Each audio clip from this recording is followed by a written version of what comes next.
멋대로 끼어든 그 더러운 목은 베어버릴 수밖에 없다. 머리가 당나귀에게 걷어차인 건 아닐까. 불장난하면 타 죽는다. 최근 중국이 일본 다카이치 사나이 총리를 향해 쏟아낸 말들입니다. 국가 간 고위 인사들이 내뱉었다고는 믿을 수 없을 만큼 거친 표현이 난무하는데요. 일본의 다카이치 총리가 대만 유사시에 일본이 군사 개입할 수 있다고 발언한 이후 중국 정부와 관영 매체가 연일 원색적인 비난을 쏟아내고 있습니다. 지난 7일 다카이치 총리는 중의원 예산위원회에서 대만 유사시에 일본의 집단적 자위권을 행사할 수 있는 국가 존립 위기 사태로 볼 수 있다고 말했습니다. 현직 총리로서 대만 사태 개입 가능성을 공개적으로 언급한 건 처음이죠. 이에 즉각 거세게 반발한 중국은 외교 언론 라인을 총동원해 공격에 나섰습니다.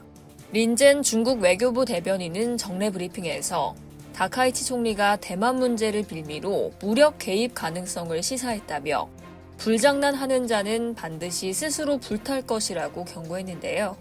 그는 일본이 악질적인 발언을 철회하지 않으면 모든 결과는 일본이 짊어지게 될 것이라며 중국은 단호히 반대하며 절대 용인하지 않을 것이라고 강조했습니다. 쉐젠 주 오사카 중국 총영사도 X에 멋대로 끼어든 그 더러운 목은 한순간의 망설임도 없이 베어버릴 수밖에 없다. 각오가 되어 있는가라는 폭언을 올렸다가 삭제하기도 했습니다. 중국 관영 매체들도 가세했습니다. 신화통신사나 뉴탄치는 다카이치 당신이 외교 위기를 부추긴다면 결국 일본 전체가 불구덩이로 빠질 것이라고 비난했고 중국 CCTV 계정 위위안탄테는 설마 그녀의 머리가 당나귀에게 걷어차인 건 아닐까라며 노골적으로 조롱했습니다. 이러한 원색적인 비난에 대해 일본 정부는 즉각 대응에 나섰습니다. 기하라 미노루 관방장관은 매우 부적절한 발언이라며 중국 측에 항의했는데요.